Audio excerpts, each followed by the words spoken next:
Why would you divert money into more well-off areas? What do you think is the responsibility of media and what we're seeing? When he said that Muslims come from an alien culture, I called him out on it. There is an unfair targeting of Muslims in the media. Muslim women were abused in the street that day and the next day and the following day. There is more open racism. Reform is associated with that. The contract between society and government has shattered. I fully agree with you.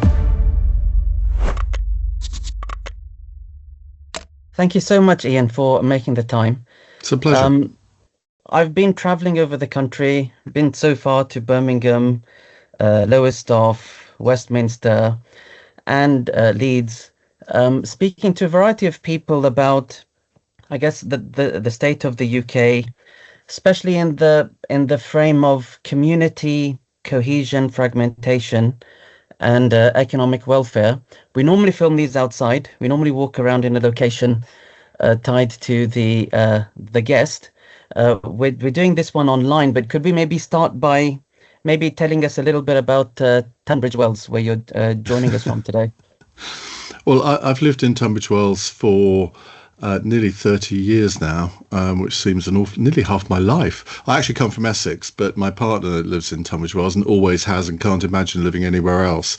It's a very sort of well-off town. There are pockets of poverty in Tunbridge Wells, just as there are, I think, in every reasonably large town in the country. And you may remember that I think it was just before the last election campaign, Rishi Sunak, the then Prime Minister, got into a lot of trouble because he said that he would use some of the money that was determined for poorer areas in areas like Tunbridge Wells. And obviously, if you take that at face value, it seems a ridiculous thing to do. Why would you divert money into more well-off areas? But as I say, there are some very poor council estates in Tunbridge Wells. But it is known as a very sort of genteel area. It's known, well, the phrase disgusted of Tunbridge Wells, I suppose, is probably associated with retired army colonels. I haven't actually ever met a retired army colonel in Tunbridge Wells. But it's one of those towns where if you tell people that you come from there, they always have a connection with it. There's either they know someone from there or they've been there for some reason. And I think it's probably one of the most well-known towns, certainly in the southeast. Wonderful. And I can say that I've met you from there now, so I can join that list as well. And there's about, I suppose the population's about, I think in the borough of Tunbridge Wells, it's about 80,000. There's lots of little villages surrounding Tunbridge Wells, and the countryside around here, it's sort of on the edge of the Weald. It is quite a beautiful area. And Tunbridge Wells is known for the Pantiles, which is where, like on a Sunday afternoon, you've got lots of like jazz bands playing, sort of open air cafes, that sort of thing. So it's quite a touristy town as well. That sounds fabulous. We're all, our lens is often also tied to our place as well, and it gives us particular vantage points to think about the world. And the opening question I'm asking everybody is that it seems like, and you can let me know if you agree with this or not, but it seems like we're living in quite an unprecedented time in terms of the level of fear and fragmentation. So minorities are afraid, faith minorities, Muslims are feeling afraid, Jewish communities are feeling afraid, majority whites are being told all the time that, well, in a number of media, you should be afraid, people are coming for you. What has gotten us here to this level of fear and fragmentation? Well, I certainly think the internet and social media has played a part in that. If you believed Twitter, X, as I suppose we have to call it. Sorry, I need to cough. If you believe Twitter, you would imagine that we lived in the worst country in the world, that everyone was at each other's throats, that we all hated each other, that we were incredibly intolerant of people different to ourselves, that we were the poorest country in the world, that everyone was living on the breadline and the country was going to hell in a handcart. Now, I don't see it that way at all. And I'm sure we'll come on to discuss why in a moment. I think we live in a great country. I think we live in, I've never liked this word tolerant. I mean, I don't want to be tolerated by anybody. I'm sure you don't want to be tolerated by anybody. I think we all want to be respected by our fellow citizens. But we do have to earn that respect. I mean, respect shouldn't necessarily be automatic. But social media has enabled the nastiness in our society to come out and be evident. Whereas before social media, I think most people, if they had a nasty thought or something nasty to say, they'd generally keep it to themselves. But because of the anonymous nature of social media, people feel entitled, enabled to say things, hurtful things, which they would never dream of saying to someone's face. It's a horrible thing, and you see the worst side of human nature on social media, and I think that is in large part to blame. Let me give you an example. If you live in a small village in East Anglia and you are an avowed racist, you believe that the white race is superior, you kind of know that you're probably fairly alone in that thought. You're not typical of society. So therefore, you don't say anything to people that you know in your local village, because in the back of your head, you're probably quite ashamed of it. However, Facebook, for example, enables you to find that there are people like you in your local area, and you can form an anonymous Facebook group. You don't have to give your name. And you suddenly discover that there are 10 or 11 people like you in your town of 20,000. And then you discover throughout the country there are people like you. So it enables wicked people to get together and find out that they're not alone in their thoughts. And you can replicate that. It doesn't have to be sort of white racists. It can be sort of potential Islamist terrorists, I suppose, that you find out that there are people like you. And there are wonderful sides to the internet, but there are terrible sides too. And I think it is those terrible sides that have meant that we all think that there's somebody around the corner who's about to do us some kind of bad deed. And so we think we live in this fractured society, but we forget about all of the good things in our society, the community groups that help other people, things like the Women's Institute who do good charitable works, the Sikhs that provide food for food banks all around the southeast, which became very evident during COVID. We are very, very good at talking ourselves down in this country rather than celebrating all of the good things. I happen to believe that we are a country that has enabled multiracial integration far better than virtually any other country in Europe. Now, you might say, well, that's easy for you to say, Iain, you're a middle-aged white man. What do you know about racial integration living in Tunbridge Wells, which is a white ghetto? Well, actually, it isn't. But I mean, that's the reputation that it has. And I get that all the time when I talk about these subjects on the radio or make comments on social media. What do you know about it? Well, you don't have to experience something to have a general impression of something.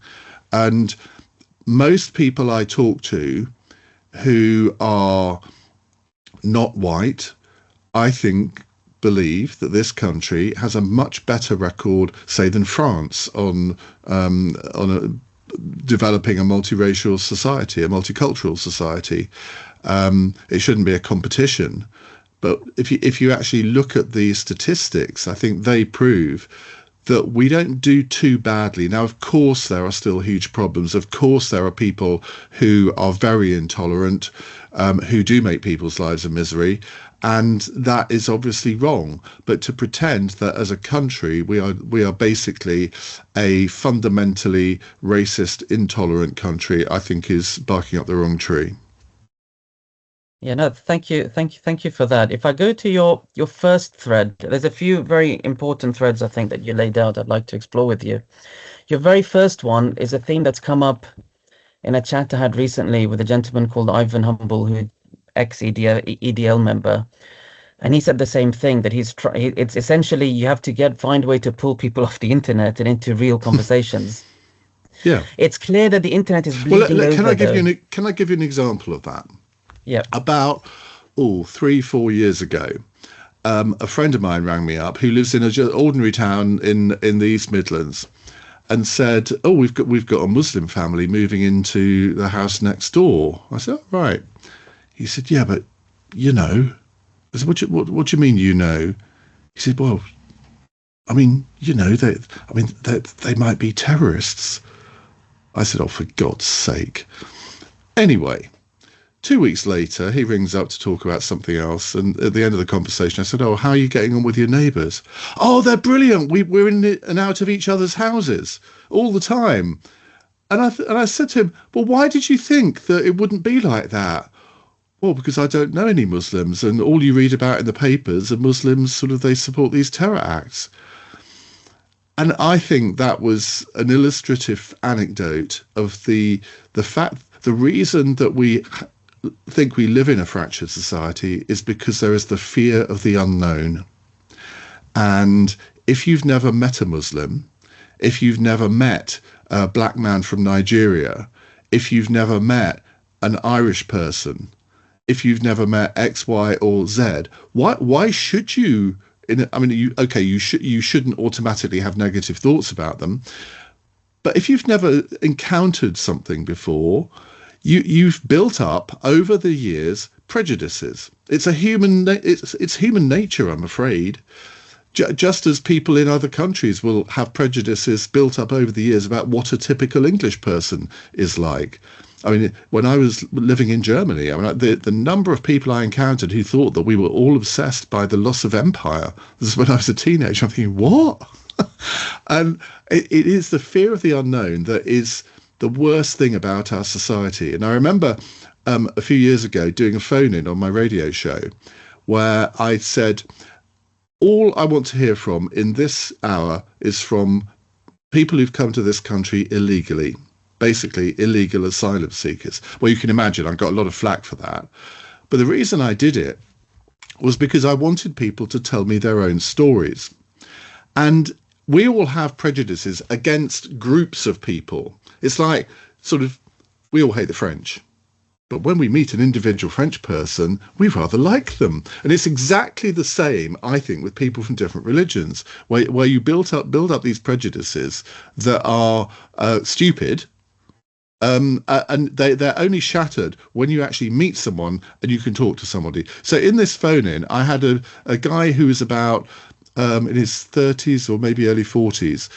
And he told me that he came to this country from Afghanistan in 1999 as a 14-year-old, unable to speak a word of English. He came on the back of a lorry from Calais, and he was dumped on the M1 without being able to speak a word of English. So this was in about, 2018, something like that. So he'd spent the last 19 years building a life in this country. He'd regularized his immigration status. And I said to him, well, what do you do now? He said, I run a garage in North London and I employ 40 people. And I thought, hey, that is not what people imagine an illegal asylum seeker is like. They imagine, for whatever reason, that they all come to this country seeking to defraud the benefit system and live the life of Riley on the British taxpayer. Well, I'm sure that there are people that do that, but in terms of percentages, it's probably under 1%. And so this whole hour, I had people giving me similar stories like that. And when the hour finished, well, in fact, I think I did it for 2 hours in the end because it went so well. When the hour finished, my text screen went mad with people saying, oh my God, that was a complete revelation. I never knew. And that's all amazing. You can do. Try and build understanding. And I mean, I self-identify as somebody on the centre-right of politics. I don't believe in open borders, but I'm very probably what as a lettuce on immigration. But just being on the right does not mean that you are anti-immigration, or possibly more important, anti-immigrant. It appalls me when I hear people of a different skin colour who've come to this country probably for the best of reasons tell me of their experiences of the abuse that they sometimes get. And I think that has got worse in recent years. In the story you gave about your neighbor and that Muslim neighbor that friend with the Muslim neighbor, you mentioned the idea of media portrayal. The gentleman said, well, on the media, they all look like they're terrorists, for example. Yeah. When I spoke to Ivan, again, this ex-EDL person, he had a particular gripe with the media because he said, when we were in the IDL, he said, we were being lambasted for these placards that we were holding. But he said those placards were exactly headlines from mainstream media. So he felt mainstream media was driving news that would make ordinary people go mad. They would then take those exact comments into the streets, and then the media would then vilify them for it. And so that was I asked him, do you think this is happening on purpose? He goes, no, well, I mean, that would be, going down the lens of a conspiracy if you go down that lens. Well, is it, but he says, what do you think is the responsibility of media and what we're seeing? Well, look, there are certain newspapers that want to make their readers angry. And anger is, I'm not a scientist. I don't know sort of the scientific terms for this, but anger often gives people a sort of dopamine hit. And I think the Daily Mail is a great example of this. The Daily Mail is in some ways a fantastic newspaper, but it can be incredibly divisive, and it sets people against each other too much. It's not the only one. There are other newspapers that do that too in a much more subtle way. But if you just go through an average edition of the Daily Mail, the headlines are designed to make you want to read the story, to make you think that something is outrageous rather than just a little bit bad. It goes to the extremes. I don't think the Daily Mail is a racist newspaper in the way that you would normally describe the word, but it doesn't lose many opportunities to whip up fury about. It's a bit like the benefit system. Sorry. It's a bit like the benefit system. If the Daily Mail can find a family where there are 10 children and they're getting sort of a few £1,000s a month in benefits, a normal taxpayer will get very angry about that. But there are probably, and I did know the statistics on this once, about how many families there are with huge numbers of children that are getting like £70,000 or £80,000 a year from the benefit system. There are some, but there's probably about 50 in the whole country. Now, is that really worth getting angry about? I mean, it obviously in many ways shouldn't be the case, and people should take more responsibility and not have children unless they can afford to bring them up. But that is sort of bread and butter for a newspaper that wants to turn people, or seems to have the intention of turning people against each other. And I think there have been all sorts of things all sorts of stories in newspapers down the years that should not have been written, or should not have been given the headlines that they have been given. Now, we have the power in our hands to stop newspapers doing this by not buying them. Now, okay, who buys a newspaper nowadays? You read it all online. But it's effectively the same. I don't think it is just the media. The easiest thing in the world in this country is to blame the media for all of our problems. The lamestream media. And I am part of that, I know. But I as somebody who presents 3 hours of radio every day to the country, who has hundreds of thousands of listeners each day, I believe I do have a responsibility not to do this. But, last night, for example, I did an hour's phone-in on the fact that 25% of 5-year-olds are not potty trained when they start primary school at the age of 5. I think that's outrageous. And I believe me, I think I know the problem here, and it's nothing to do with the government. It's to do with parenting. And I'm going to call a spade. And believe me, even though I'm in a bit of a weak position because I don't have children. I've never had to potty train a child. But I know what parenting should be. And it's a basic thing in parenting to potty train your child. But 25% of our parents clearly don't think that it's part of their responsibility. They don't think it's their responsibility to teach children how to clean their teeth. It's left to teachers. That is wrong. And I'm going to call that out in perfectly lurid terms. But on really sensitive issues, I hate it when I have people phoning into my program telling me about how they've been abused on a bus because they look different, because they dress differently. It's an appalling thing to hear.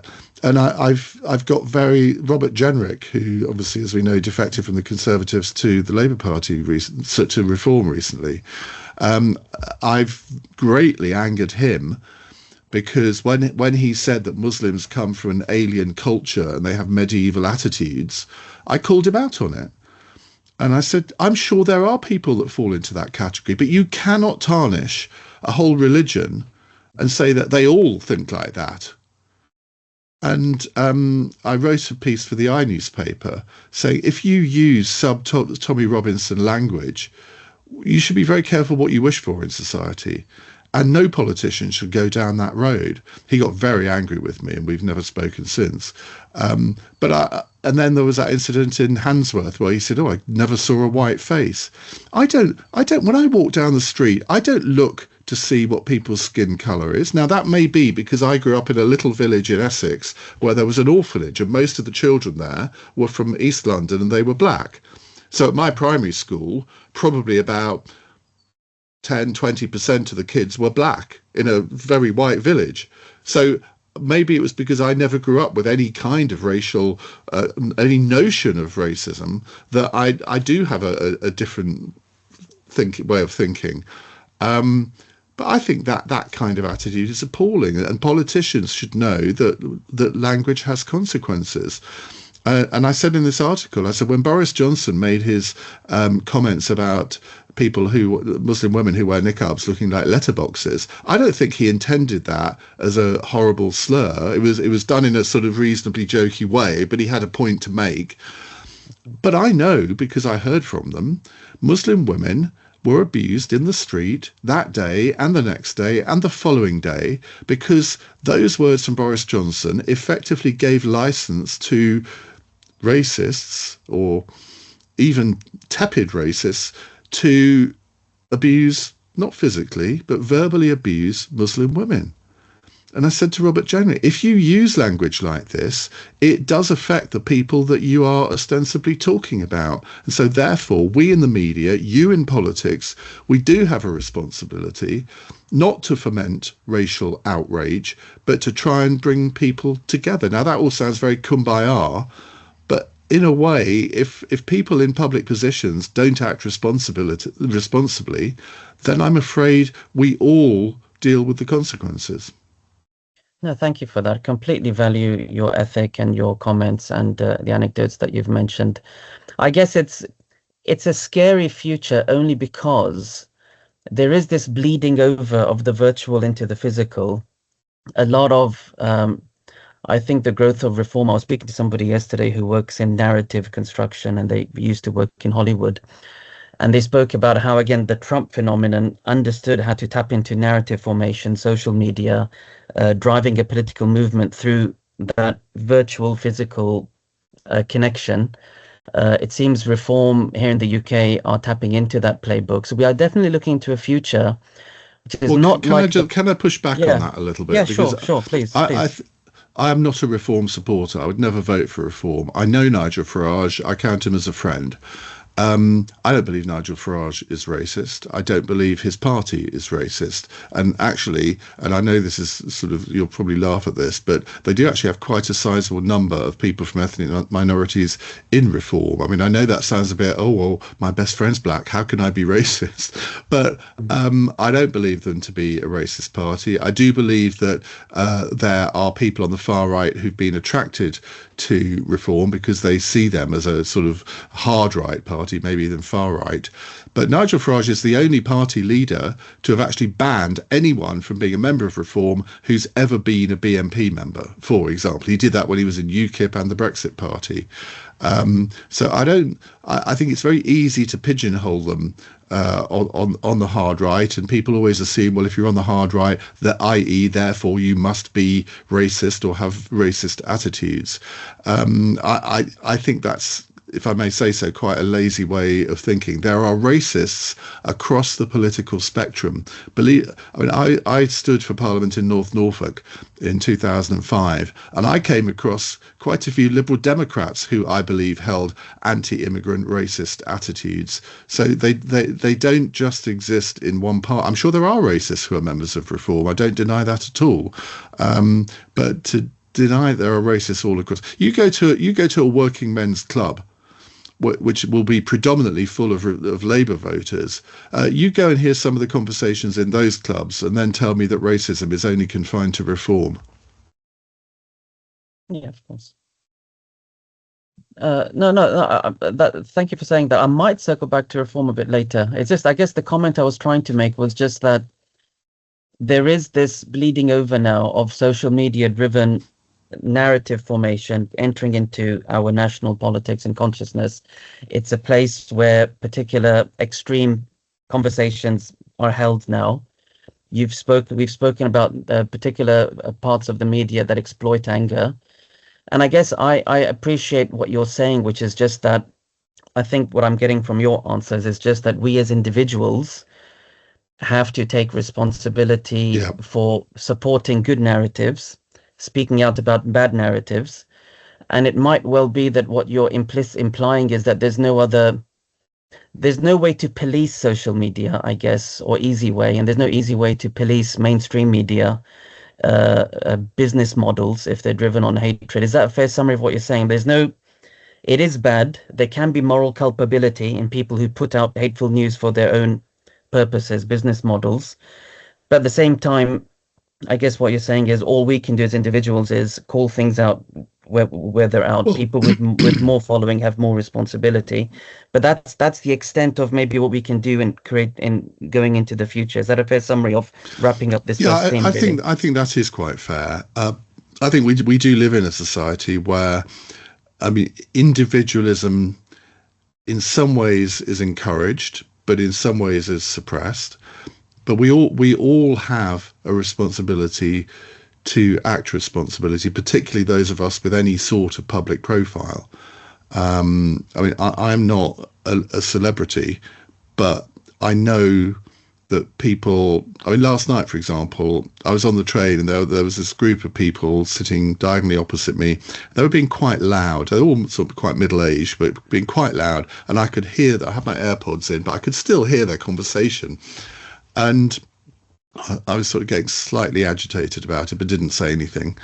And then as I was getting off the train, one of them, a lady, she said to me, "Oh, I always listen to your program. I love your podcasts, and I subscribe to your Sunday newsletter."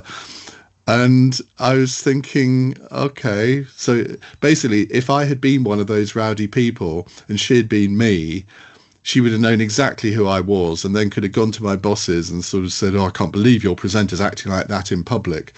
And so we all have a responsibility to sort of not say upsetting things, not to offend people. I mean, there is no, I would never want a law that outlawed people being offensive, because I think, I mean, I'm afraid that is part of who we are as human beings. You can't outlaw something that comes naturally to human beings. It's like saying, well, let's outlaw war. It's like this ridiculous idea that the last Labour government came up with. We're going to outlaw child poverty. I mean, as if you can do that. You can't outlaw something that has always existed and will always exist. Prostitution has been outlawed, but it's existed in human society for thousands of years. And no matter what you do, it always will. So the best way is to regulate it. So, but there we encounter a problem on the internet, because nobody has ever really successfully regulated the internet. Because if one country does it, well, great. But I mean, any website that was located in that country that has been banned or tried to be regulated out of existence, they'll just go and set up somewhere else. So you can't have internet regulation unless it is cross-border. And you're never going to get 190 countries to come together and do probably what needs to be done. I mean, look at this proposed ban on under-16s using social media. Now, it's going to be very interesting to see how that works in Australia. And there are obviously a lot of people now think that we should follow suit, and I suspect we will. But does anyone really think that all 16-year-olds won't be able? Some of them, I mean, you only have to look at the way a 5-year-old operates an iPad to know that they are streets ahead of the people who are trying to regulate them not being able to use the internet. And legislation is always about 10 or 20 years behind the technology.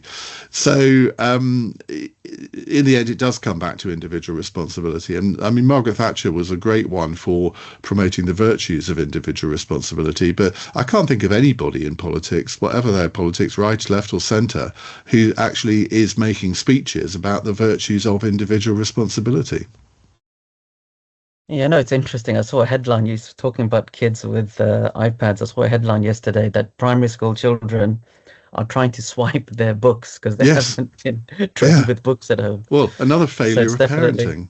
yeah, yeah. I mean, I Um, suspect. I mean, you're younger than me, but I suspect both of our parents, they were teaching us to read and the joy of books before we ever saw one in school. So we knew what books Absolutely. were. We could tell that they were good things, and we wanted to have some of them. But nowadays, I don't think a lot of parents have a book in the house. Yeah, no, absolutely. Exception of you and me, because I prefer iPads. Quite. Um, if I can shift slightly now into cause and effect, because I fully agree with you. People are generally decent.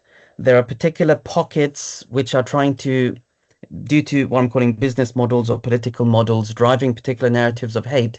But it's clear that we're in a climate where it's catching, like people are willing to accommodate those conversations. And uh, I'd like to reflect about how much the state of the economy is a cause more than an effect, or a cause of hate. So there's no doubt, and again, I fully agree with you. There's so much good in this country, and so much we have to be proud of. But UK, like many developed countries, it's clear that something feels like it's grinding to a halt. You know, we have struggling NHS, we have rising cost of living, we have rising number of children, adults falling into poverty. It's clear that something feels like it isn't working. People are feeling like they're feeling left behind. We can no longer aspire to what our parents aspired to in simple things like home ownership, keeping our basics in place. And so how much is the state of the economy, the rise of poverty, the difficulty in just getting by, a cause of what we're seeing in this social conversation we've been exploring? Well, I think we have to be careful about language here because you mentioned the word poverty several times in that question. Um, Poverty means different things to different people. You're talking about relative poverty, I suspect.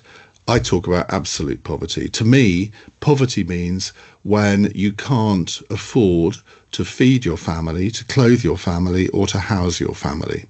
That is when poverty really strikes. Now, that is what the welfare state is designed to cope with. And to a large extent, it does. If you look at the numbers of people in this country who are in absolute poverty, of course, in difficult economic times, they will rise.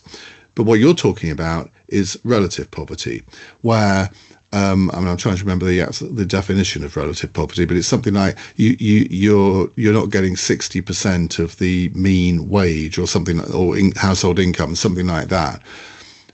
And that means that possibly your child, you can't afford to send your child on a school trip, for example, or you can't afford the same type of computer that your child's friends have got. But they still have they're still fed, they're still watered, they still have shelter. Now that's a very different kind of poverty. And I'm not saying that I don't want everybody to live a good life and everybody to be able to afford to send their child on every school trip, etc. Of course I do. Who wouldn't want that? But to pretend that that's the same kind of poverty. I mean, we're told that there are, was it 3.5 million children in this country in poverty? I don't believe a word of it on the definitions that I've given you. So I think that there should be an absolute war on absolute poverty. And the welfare state, the benefit system, should be designed to help people who fall into those circumstances, often through no fault of their own. And when there's an economic recession, which we're not in, but I mean, not that far off, obviously those figures start to rise. So I slightly push back at the definitions here. It's not all bad. I think we do have a society that in some ways looks to the government to solve everything. And it is not the job of government to solve everything. It is the job of government to enable an economy to thrive. And I think that's where not just this government, but the previous one introduced too many policies that encouraged joblessness in a way. I mean, you look at Rachel Reeves' decision to impose more national insurance on employers. What did she think that was going to do? Well, she thought it would bring in lots more money to the Treasury. I think the jury's out on exactly how much it has brought in. But what it's meant is that every employer that you talk to, large or small, is not taking on new people because their employment costs have risen dramatically.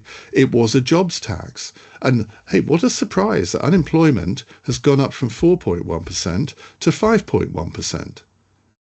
And if you introduce policies that are deliberately designed, in a sense, just to bring in revenue, but you don't look at the wider consequences, don't be surprised at the bad consequences there are of those policies.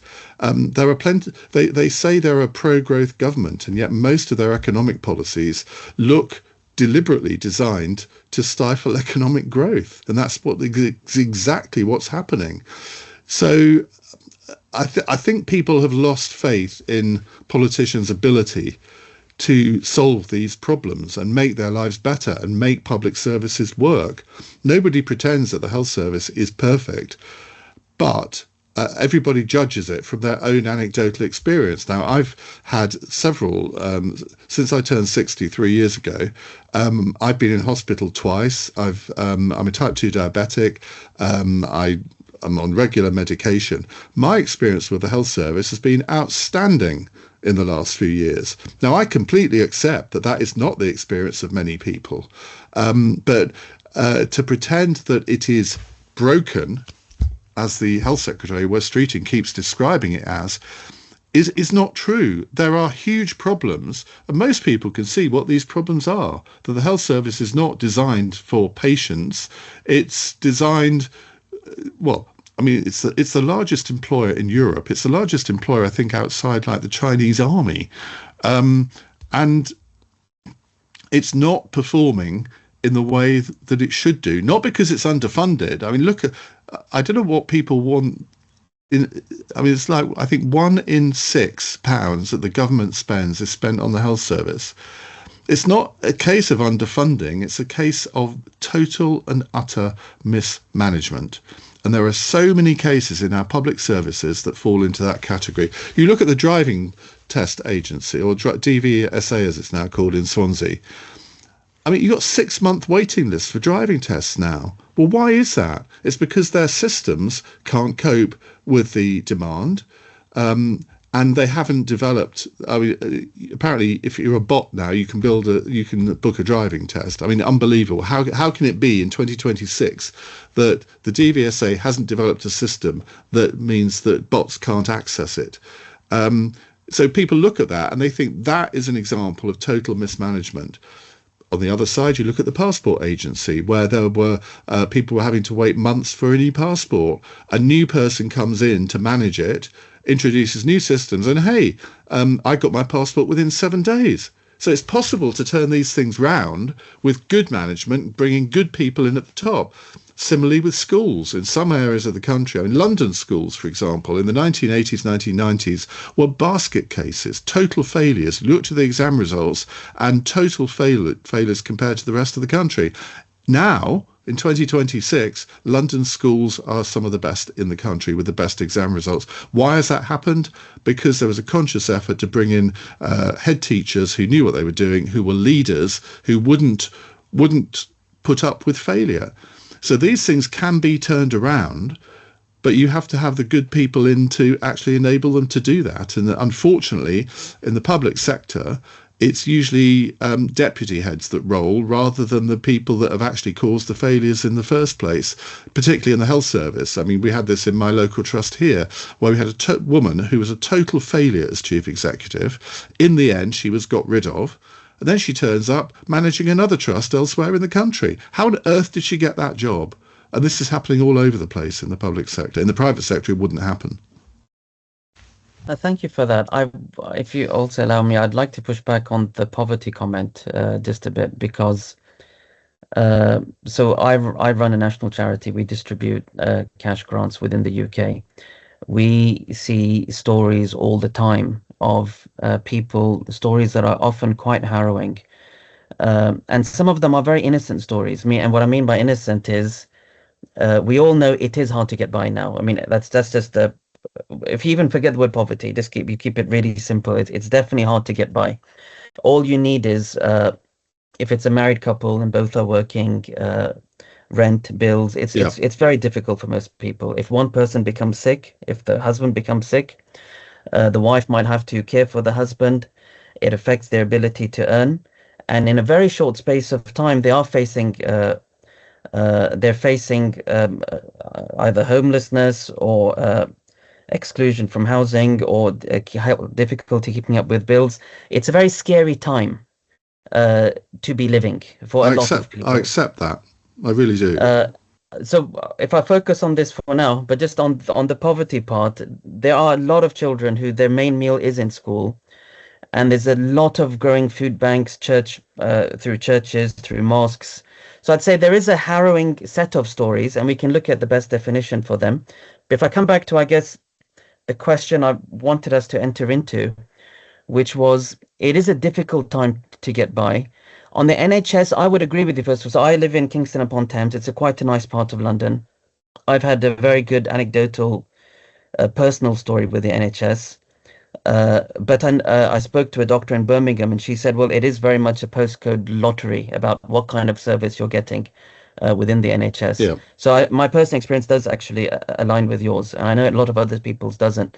But if we just zoom out a bit, and we just see there is a sense that life is increasingly difficult. People are feeling increasingly left behind. There is this sense that public services aren't keeping up.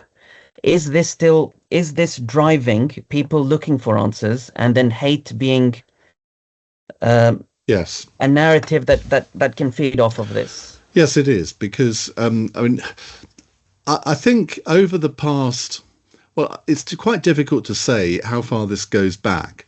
A lot of people blame Margaret Thatcher for the ills of our modern society, even though she left office 35 years ago, which I always find vaguely amusing. But the contract between individual people and their government, or maybe between society and government, has shattered over the past 20 or 30 years, where, and I think it probably did start somewhere in the 1980s, 1990s, where I remember when I was 26 thinking I've got to get on the housing ladder because if I don't, I will miss out. And we were all told home ownership is what everyone should aspire to. And I think it is a noble aspiration, actually, to have something that you consider your home is, I think, a really good thing.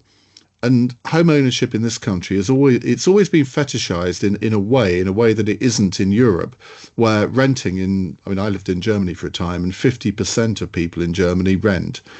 And it's not considered I mean, I think in this country sometimes people feel they have a social stigma if they rent and don't own. Not the case in Germany. But the aspiration to own your own home is still there.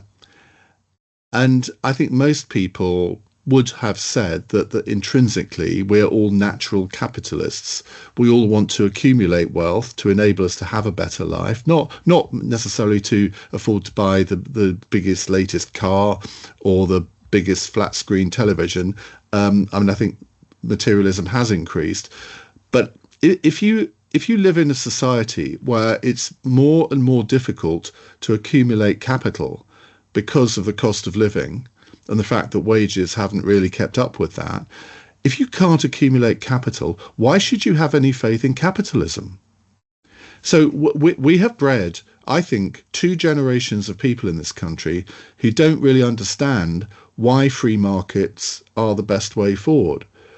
And they've lost faith in capitalism and the free markets because capitalism has let them down. And if you're still living at home with your parents at the age of 40, you are somebody who 20 or 30 years ago, society would have ridiculed. We would have thought you were a pretty sad person to still live with your parents at the age of 40. Now it is commonplace.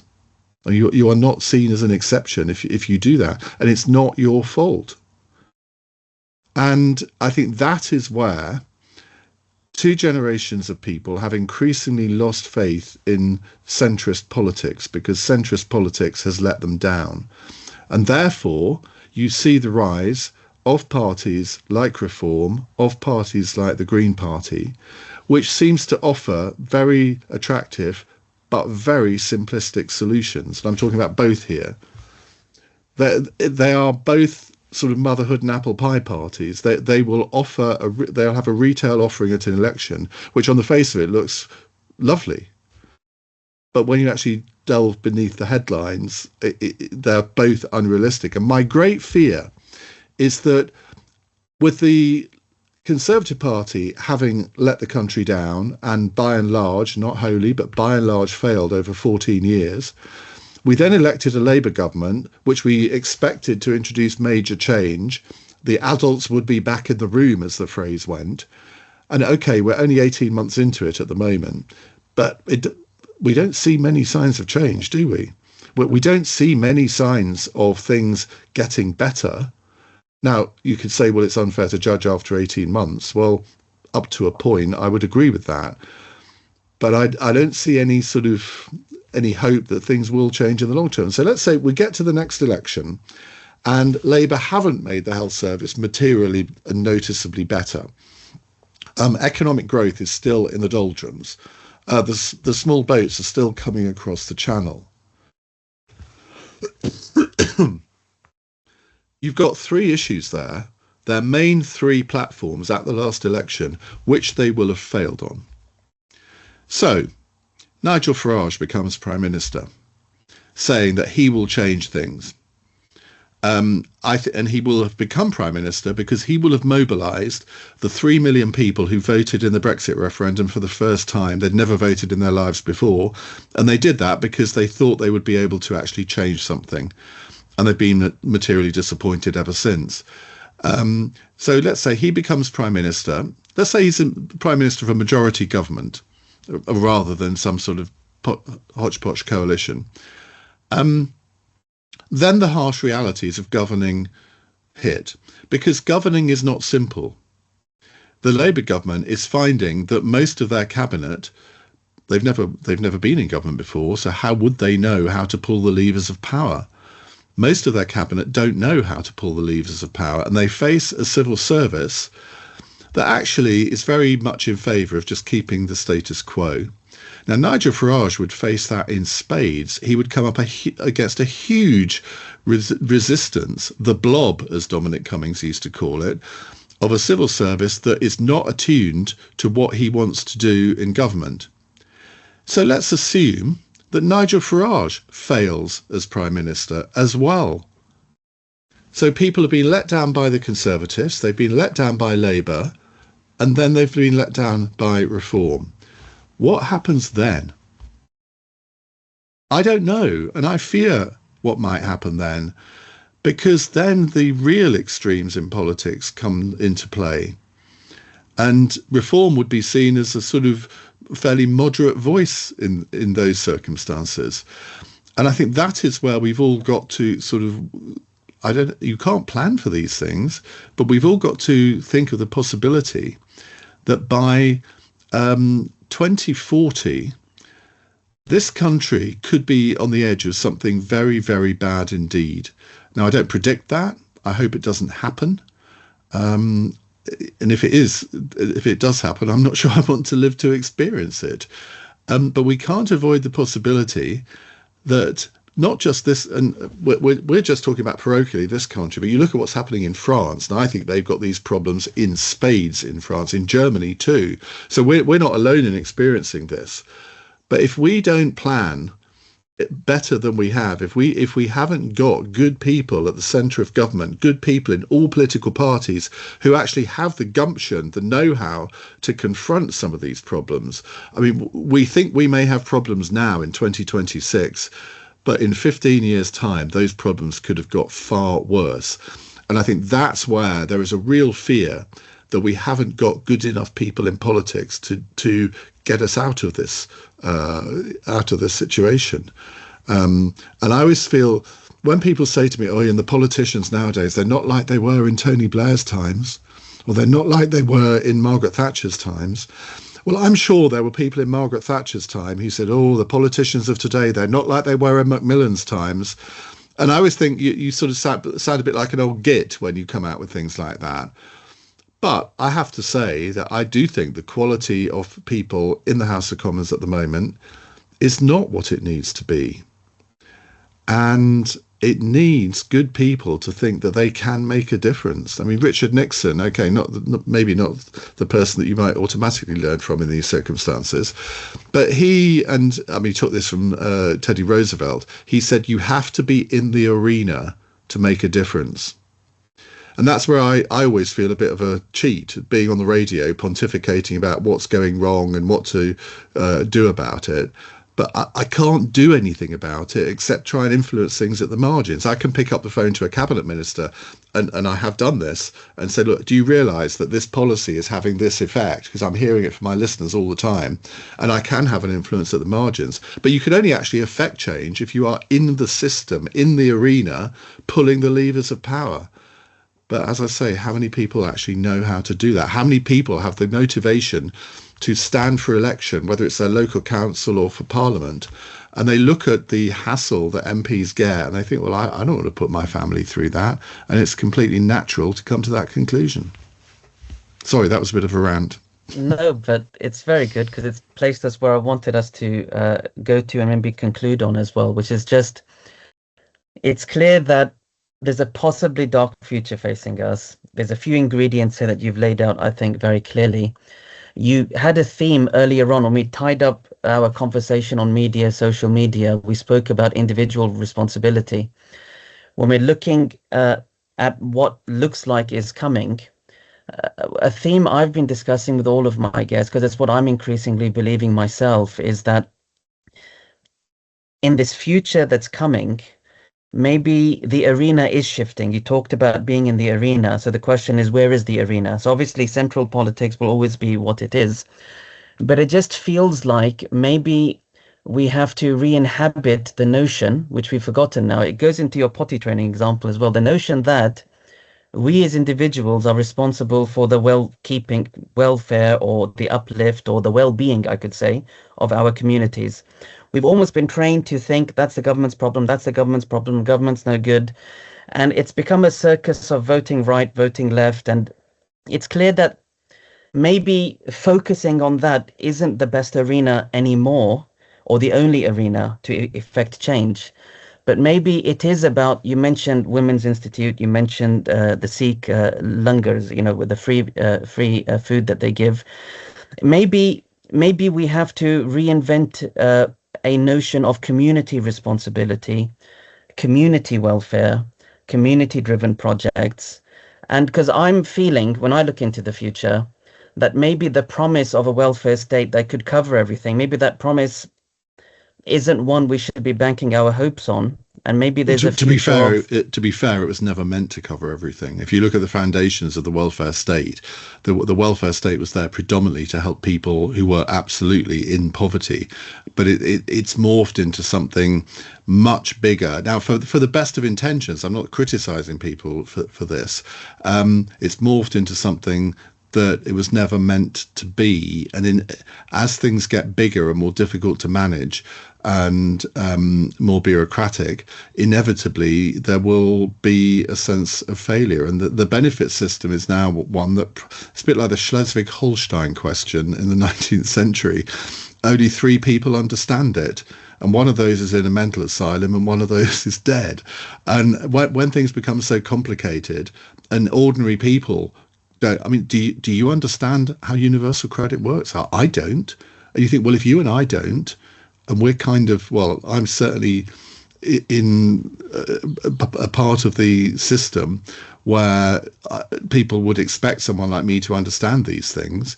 If we don't understand them, what hope has Joe Bloggs at 32 Acacia Avenue, Scunthorpe got? I mean, and I think that's unfortunately where the welfare state has got, where nobody really understands what it's for anymore, but everybody expects the government to do more and more without actually looking at, should it be even be the government's responsibility to do some of these things? So then how important is community mobilizing, community organizing, community essentially telling us, no, it's not the government's job, it's our job. We can pull in and we can make this work. How important is that? And then within that, uh, how important do you think faith spaces can be in driving this? Because the reason why I'm saying faith in particular, all faiths have a very strong charitable impetus. All faiths have spaces, which I think is quite prime in where people can meet. Yeah. The social media comment we started was about people not finding spaces where they can meet people basically and talk. So do you think we have to almost start thinking the arena is shifting? Community mobilizing is more important, and we have to almost spend more time thinking about what that would look like in a new Britain, where there's a balance of a different sort of public-private partnership to help run the country, give solutions. Otherwise, there's no real solutions coming other than the negative ones that we started with today. I think there is a lot in that. I think we have to look back to the COVID years to see the value of community, the value of community activism, but also the COVID years changed our society in ways that I'm not sure we understand yet. We don't go out for meals in restaurants in the same way that we used to. We now stay at home much more than we used to. Not necessarily because we can't afford to go out. We've kind of just got used to it. We're more likely to stay at home and watch something on Netflix or rather than going out and taking part in some community function. Obviously, I generalize to make a point. But society, I think, has gone through quite a difficult change since COVID. So I think it's a mixture of things. I think you're absolutely right that that community activism can be far more powerful than something that the national government tries to implement. But you've still got to have people who are going to organise these things, who are going to be at the centre of it, and that is, I think, where faith-based institutions come into it.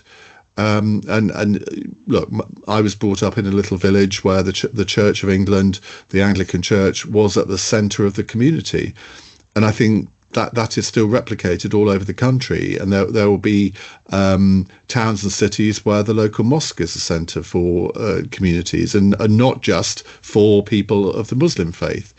So I think these things are probably going to become more important. I think it would be great if government could enable those kind of activities more than possibly it does, rather than introduce lots of bureaucracy. So you have to sort of comply with all sorts of different bits of regulation. I mean, you look at, if you want to put on an event in a village hall now, the amount of bureaucracy involved, it is ridiculous. But the trouble is, if you employ more bureaucrats and regulators, what do bureaucrats and regulators do? They create more bureaucracy. That is their lifeblood. So don't be surprised. It's a bit like when we would all complain about the amount of regulations coming from Brussels. You think, well, that's what they're there to do. They are there to regulate, and that when they've finished with one sector of society, they'll start on another.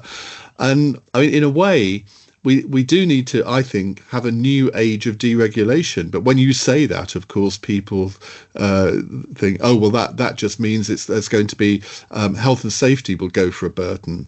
Well, no, nobody's suggesting that we shouldn't be aware of health and safety laws. But I think of my childhood, and I suspect you've probably got examples of this as well. I think I had the idyllic childhood in the 60s and 70s.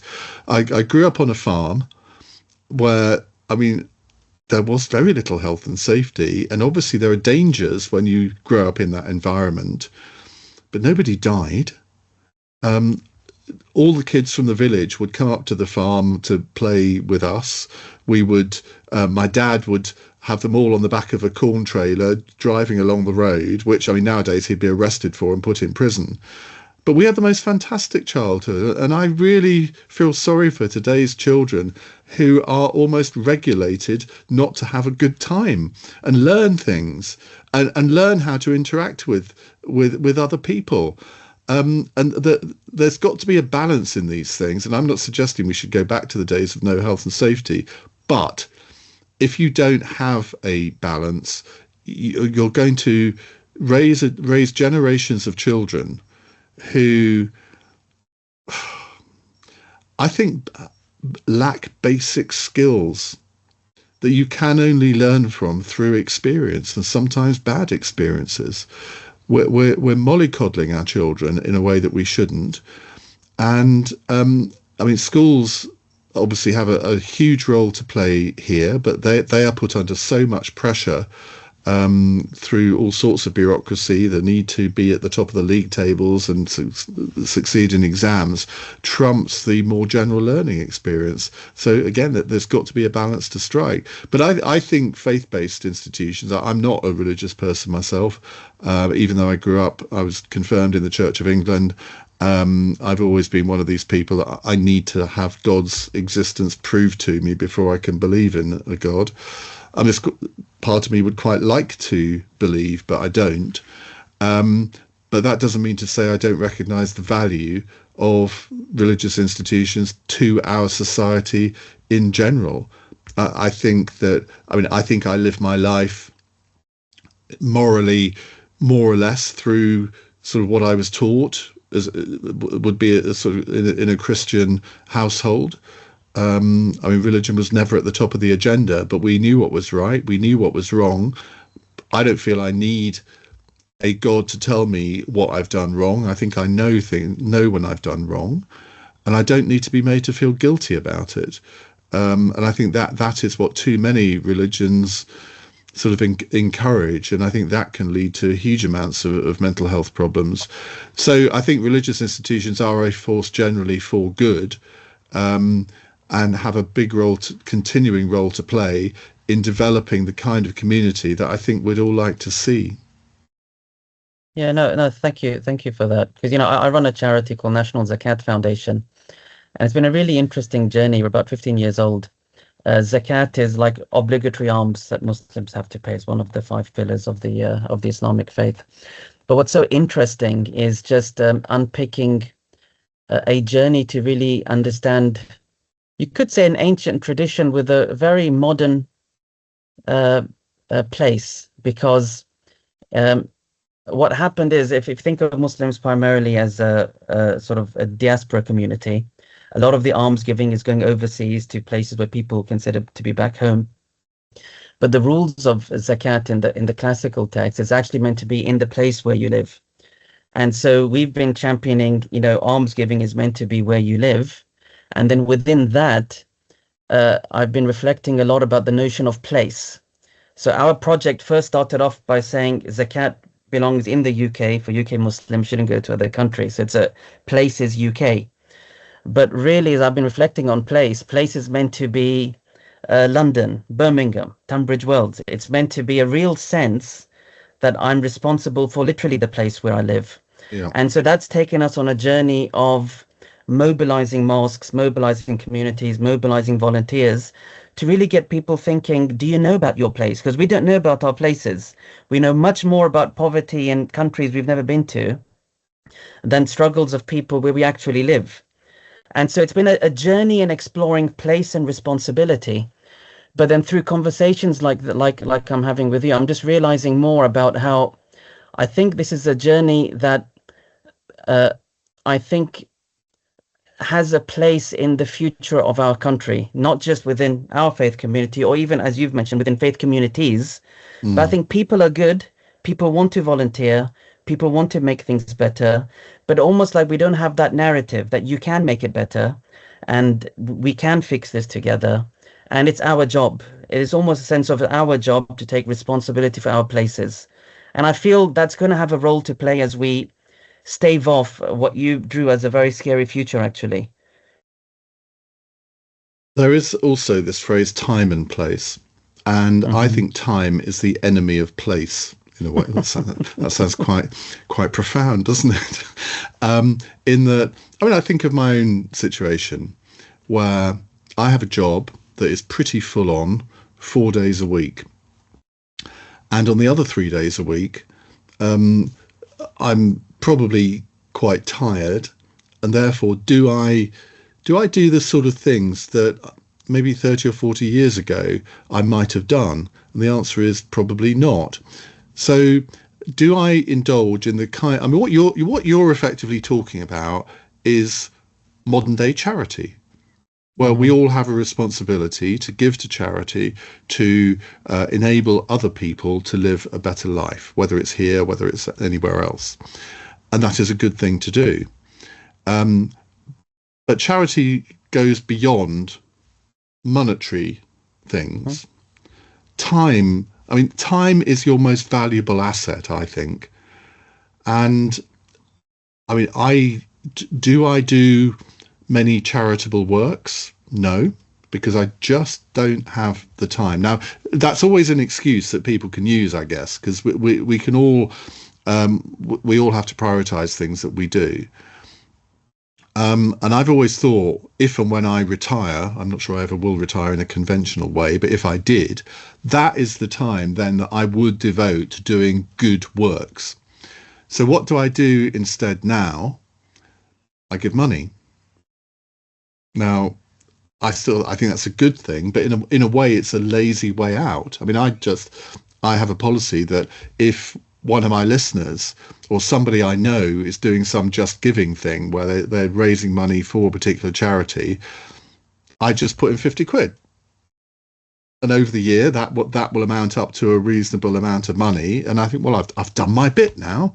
So I salve my conscience in that way, that I don't go and volunteer at whatever, a local food bank or whatever. Because I have the income that I can afford to do that, I will give relatively small amounts to good causes. Now, I think the word charity has almost become a negative word in modern society, because there are people on the left of politics who believe that charity is a thoroughly bad thing, that it's up to the state to provide, that it's up to the state to do everything. Well, that is anathema to me. I don't want a big state that sort of delves into our lives in the way that these people seem to think it should. I think charity is a good thing. I think food banks are a good thing. Now, some people will be outraged that I should say that. Yes, of course I'd love to live in a society where we didn't need food banks. Of course I would. But they do very good works in a way that I don't think that service was being provided by anybody until they started to exist. And it's not a particularly British phenomenon. Switzerland, one of the richest countries in the world, has food banks. Germany, similarly. We always think of Germany as we used to think of Germany as the country to look up to in all things. They have more food banks per person in Germany than we do in this country, but no one ever talks about that. I think we should be actually proud of the work that food banks do, but you have anybody on the right who talks about food banks being a good thing, and then they're ridiculed as being cruel. I think it's outrageous. So I think individual charity has a very important place in our society. I would love to think that that everybody would be able to live a life where they have time to do good works. And we may be entering that era, actually, with the advent of AI and the fact that there is going to be so many fewer jobs available to people. I mean, a lot of people are going to have a lot of time on their hands soon. And I'm not sure that anybody's really come to terms with that yet. You look at this year's milk round, where all the big multinational companies go around universities recruiting graduate students. 33% fewer jobs on offer this year than last year. Well, that trend is only going to go one way. Yeah. So it may be, I mean, this whole idea of a universal basic income, which I think is a thoroughly bad thing, but we may get to a point where if AI makes us all a lot richer, it may be that society, that the government is going to have to pay everybody some sort of basic income to survive. And that therefore, the biggest asset that we all have on our hands is time. So when you're contemplating great thoughts about place, I bring time into that as well. That's really good. Two things also about what you said. Almost what I'm saying is finance isn't the most important part, but it's the feeling that there's a community which is there for you, and that it's a new, I call it forming reminding us of the way that humans have always been, which is communal. And we've really, that's been, a lot of that's been taken away from us from various reasons. Yeah. So it's the community mobilizing, structuring community welfare. I think faith has a role to play, but not exclusively, as you've said. And interestingly, if you speak about you said you haven't got time. You're a very busy person, but your day job is one that can drive very important narratives that can mobilize a lot of people. And so it's not always charity in the sense of what is not my job, or charity in the sense of, oh, it's my voluntary part. It's just purposefully uh, all of us shouldering within our spaces, just as you said right at the beginning, how we can drive a new future. But I do feel the arena is shifting and needs to shift to, I think, place-based communal responsibility. You spoke about when you were growing up on the farm in the 60s and 70s. You reminded me, so I did primary school just around the corner here in New Malden in the 80s. My mum is migrant, first generation. She was working in the evenings in Safeway at the till. And she found just a white family at school saying, "Can you please keep Sohail after school?" Because she had to work. They weren't family friends. We didn't know them. There were no mobile phones. But it was so ordinary just in the 80s. Yeah. You didn't have to think about daycare. You didn't think about crash. You didn't think about... It was... There's so much has changed that we don't realize just over these years, where we could live communally, even with people we didn't even know. Yeah. And the thing with that anecdote that I would pull out is that she didn't automatically think that the family or the person that she wanted to look after you was going to be a paedophile. Whereas now we think, correct. I mean, all of these sort of, and I'm not saying that child safety isn't important, but we think the paedophile is around every corner, don't we? And it's just simply not true. It's just that we know more about it because it's reported on more. Than I'm sure there were just as many paedophiles in the 70s and 80s as there are now. So that wasn't that innate suspicion of the neighbour, which goes back to my anecdote about sort of Muslim moving in next door. There's a suspicion nowadays, isn't there, that somebody is out to do us harm. Now, circling back to this, because I realised, we've been talking now for over an hour. You made the small comment about Farage and reform coming in. You've talked about Muslims and suspicion. I just wanted to ask you, obviously, the Muslim community, especially if I just talk to the Muslim community lens right now, Muslims within Britain, there is this sense of fear of a revival almost, because I felt I had gone to sleep, but a revival of a very strong anti-Islam and anti-Muslim messaging. There are political parties with members who are certainly driving such agendas as well. I am quite regularly now invited into conversations where people are just trying to talk. What should we do? How can we face this off? What's the right strategy? And contrary to what the conspiracies say, there is no Muslim leadership. There's no one monolith of Muslim. But just a lot of people are concerned. No, but I think that's part of the problem. I think the fact that there isn't an equivalent of the Pope in the Muslim faith, I think is a real issue, because I mean, in a sense, you could argue, well, it's great that there isn't this sort of hierarchy within the Muslim faith that there is in the Catholic Church or the Anglican Church, but I think that in difficult times, it is good to have sort of respected elder spokespeople or whoever that can actually address things in the way that the Pope can, the Archbishop of Canterbury can. I'm not sure that's worked very well in recent years, but you know what I mean. And I actually think that's a weakness. I wouldn't challenge you on that. I think there are positives and negatives, but in the Islamic tradition, there has been a sense of the community has to almost coordinate, organize, and appoint. That's why even the prayers are in a group behind a leader, a zakat collection. So it's almost like it's a religious duty to coordinate and appoint, but there is no Pope-like appointment. So you're right. We're in this. I think the community is moving in that direction, but you're right. I think you could argue that it is a something that the religion requires, but it almost has to be negotiated within community. And, we're on that journey as a community. So I wouldn't challenge you on what you've said. But now, if you were in a room, and there's many rooms like this now, because there is a lot of concern, and you've got, let's say, mosque leaders, you've got community activists, maybe there's Muslim businessmen in there, and they're talking about a future that they're concerned about, which is coming. Uh, if you were to advise them with a strategy or to say, this is what I think you should be doing, what would you be saying to them? That there are many, many mosques in this country that do really good outreach work, that they invite the local community in to learn, well, what is a mosque? What happens here? Because again, it goes back to what we were talking about, the fear of the unknown. If you don't know what happens in a mosque, if you don't really understand the key tenets of the Islamic faith, then inevitably people will fear things about it. They will fall for, sorry,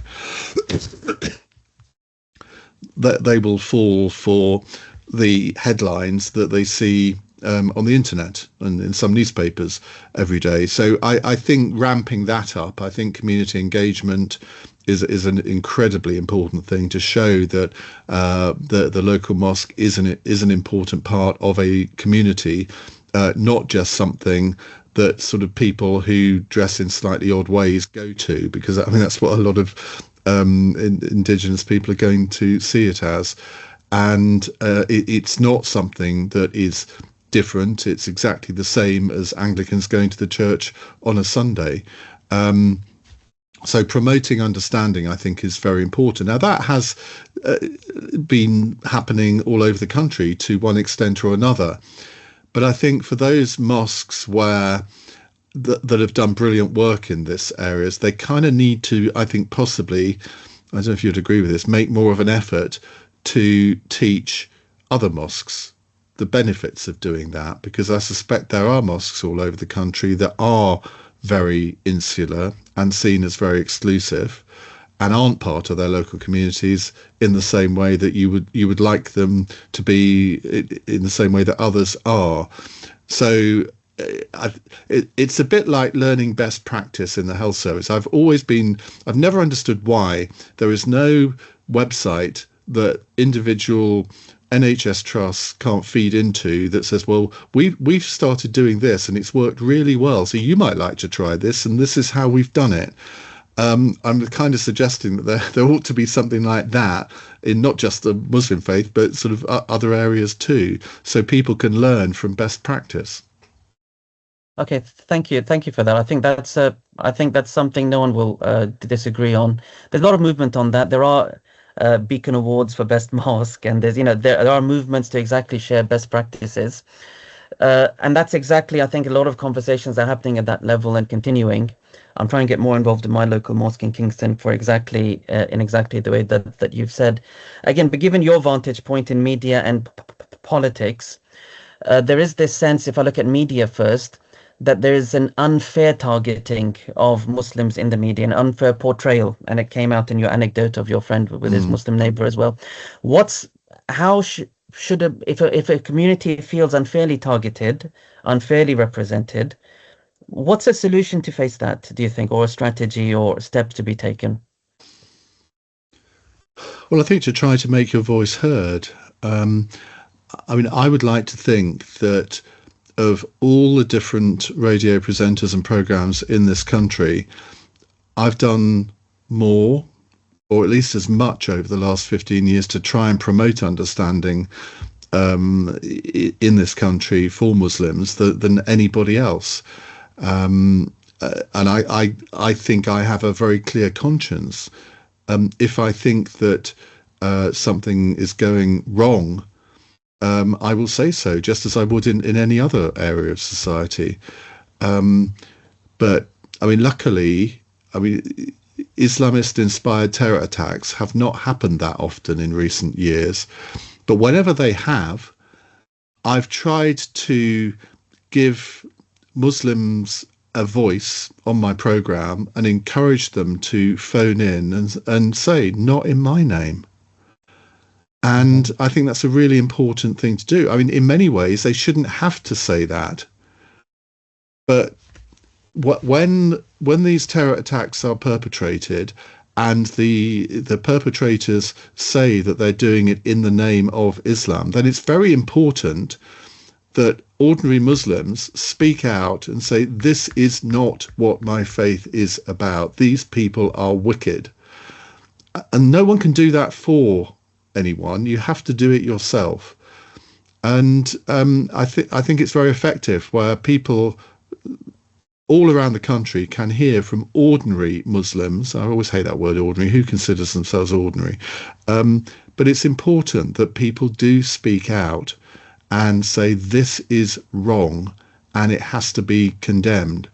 And I've always taken the view that everybody wants to better themselves and they want to live in a better society. Whatever their racial background, whatever their religious background, it is a natural human instinct to want to better your life. And if you better your life, invariably that will mean that your community life improves as well.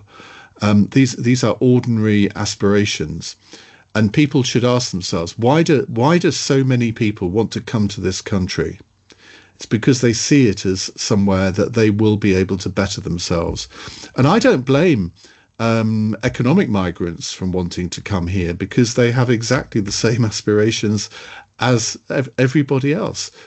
Why would you want to stay in a war-torn country, or a country where you know that you can never get on in life? Why would you not want to then come to another country to better yourself? So again, it goes back to this point about promoting understanding. As to, we need to try and make people understand why there is so much immigration, or there has been so much immigration into this country. We ought to actually be proud of it, you know, that people want to come to this country rather than go to France or Italy or Germany or wherever.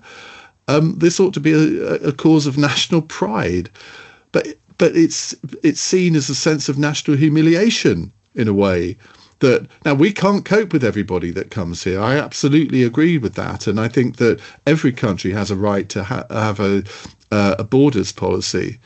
But let's not pretend that it's not a cause for thinking that we are a great country, that so many people want to come here. But somehow the illusion has grown up that the majority of people only want to come here to fleece us. Now, I know that's not true, but convincing, it's a very easy argument to make for extremist firebrands. But I'm afraid the rest of us need to try and counter that narrative and do it in a fairly aggressive way.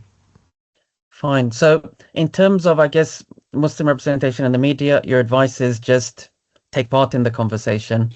This thing you said about not in our name, that's such a divisive topic now, I guess, within the community, because there's this almost exhaustion of how come we're the only community who always has to apologize for everything in the world. We're always under suspicion. Well, you're not anymore. Well, you're not. I mean, I think the Jewish community would say exactly the same thing, that every Jew in this country is held responsible for the actions of the Israeli government.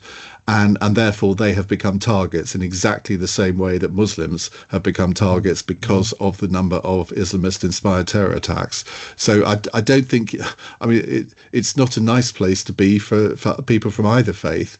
But I'm afraid that is where we are. If you talk to any Jews now in this country for the first time in, well, however many decades, they're thinking of leaving the country because they don't feel safe here anymore, and I think that is a terrible place for this country to be in. Yeah, it's common for middle-class Muslims also to be in the same conversation. But it's still, you know, so it's like when someone comes forward now to condemn or to say, you know, that's not from our faith, it's almost the divisive analysis is, oh, you've just added to the confirmation that we are a community under suspicion. You should rather refuse to condemn, refuse to enter that space because it's an individual. It wasn't you. Why are you responsible? But it came out from your comment, it came out from my comment, my chat I had again with the ex-EDL gentleman. He was in the EDL because he saw Muslims as a monolith. He needed someone to say it wasn't us because he didn't see that nuance. So it's like, it's easy to understand both sides of this, but just makes it a very tricky thing to navigate as well. But no, I Well, appreciate look, what you've said on that, though. that there are all sorts of groups in society that where we all have a stereotypical view of them. I mean, I happen to be a supporter of West Ham United. Well, West Ham United fans have a certain reputation, and I don't fit, apart from being a skinhead.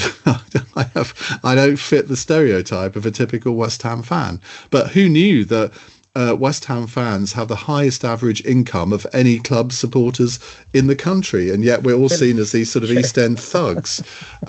So we all fight against the stereotypes. I mean, I'm the only minority which I'm a member of is the gay community, and I don't think I fit most of the stereotypes associated with that community. So I fight against those stereotypes in some ways. So I don't. I sometimes think that Muslims feel that they're the only ones that are being sort of castigated and stereotyped. I think far from it. Fine. And then I guess the last one, just because thanking again for your time, but now I'm going to come back to reform, because I said we've talked about Muslims on the community level, we've said engagement, and the media level, you've also said just engage, really, and we've talked about whether to condemn or not. The last thing is in the political sphere. What we're seeing, again, it's the thread that started at the beginning. There is seemingly more open racism in the political class, and then reform is associated with that. Whether they can be called a racist party or not is, we can debate that. And so what's a way to tackle that? It's another point of concern in the political space. How do you view that if you're, again, advising a community engagement? Well, there are many Muslims who are conservative. Well, I mean politically conservative. I don't mean sort of culturally conservative. Well, maybe that too. There are many Muslims who believe in free markets. There are many Muslims who believe that we do need to have stronger borders.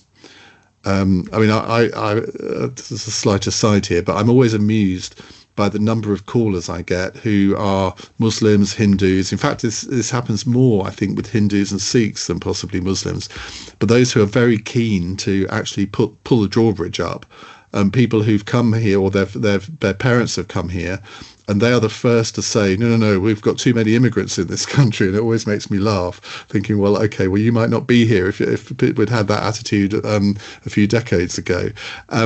But I mean, there are many people in the Muslim faith and the others who actually are on the right of politics, even if they don't necessarily acknowledge it, because it's seen as somehow shameful to admit that you are a conservative or are a reform member or supporter. But I mean, look at this. The Conservative Party has been on a big journey on all of these issues over the past 20 or 30 years, and particularly under David Cameron. I mean, he really threw open the doors of the Conservative Party to people from different faiths, different races. And you looked at Boris Johnson's cabinet, and a third of them were not white. A third. Now, that isn't the same in Keir Starmer's cabinet, it has to be said. They weren't there because they were tokens. They were there on merit. Now, the Conservative Party gave us Britain's first non-white Prime Minister. It didn't really raise a murmur, did it, when Rishi Sunak became Prime Minister? I mean, it ought to have been a big, big thing. And I was actually thinking, well, why isn't this a bigger thing? And then I thought, well, it's great that it isn't, that people accept a person who's non-white as Prime Minister of this country in a way that even 10 or 15 years ago, I think would have been almost unthinkable. So again, we beat ourselves up on these issues, but actually there is cause for optimism. And the Conservative Party, I mean, I remember chairing the hustings between Boris Johnson and Jeremy Hunt in 2019 at the Excel Centre, where there were, I think, somewhere between 4,500 and 6,000 people in the audience. And I looked out into this audience, and at least a third of the audience were not white. And I thought, wow, this is evidence of the change in this party. Now you can say, well, it's London, obviously it would be more. Yeah, absolutely. But a third of the Conservative Party audience was not white. Again, unthinkable, not only a few years ago. Now, I think the same thing will happen with reform. I mean, you've got Zia Yusuf, one of the top 3 people in reform, a Muslim. You've got Layla Cunningham, the candidate for Mayor of London, a Muslim. 2 of the most important posts in reform held by Muslims. Now, I would look at that if I was an ordinary Muslim and think, okay, well, that's a party I can actually get involved with. And I'm sure, as I say, that I'm going back to the previous conversation, there are racists in reform. There are people that say, so I mean, there are politicians within reform who've said what I think are disgraceful things in the past. Robert Jenrick is one of them. But the only way you're ever going to achieve anything is by getting involved, whether it's a political party or whether it's a local group in your community. You'll only ever be able to make a difference if you do get involved. And okay, if you find that it's not for you, well, fair enough. But you don't know until you try. Okay, so good strategy is to consider joining reform. Well, I'm not saying that every Muslim should consider joining reform, but you know what I mean. If you are on the right of politics, get involved politically, whether it's the Conservative Party, whether it's reform, and make your voice heard. If you're on the left, get involved with the Labour Party, your party, the Greens, whatever. Political participation is the key to making this country a better place. The more people that get involved, the more people that have their say, the more likely we are to have a better cadre of politicians coming through. Mm-hmm. Yeah, no, that makes complete sense. Along with open and free dialogue, respectful dialogue. No, that sounds very good. Iain, it's been an amazing conversation. Thanks. You've been very generous with time and place. You've kept you for this time. Well, no, I've enjoyed it. Thank you. So they can come together. So thank you so much for sharing your thoughts, and wish you the very best. Thank you.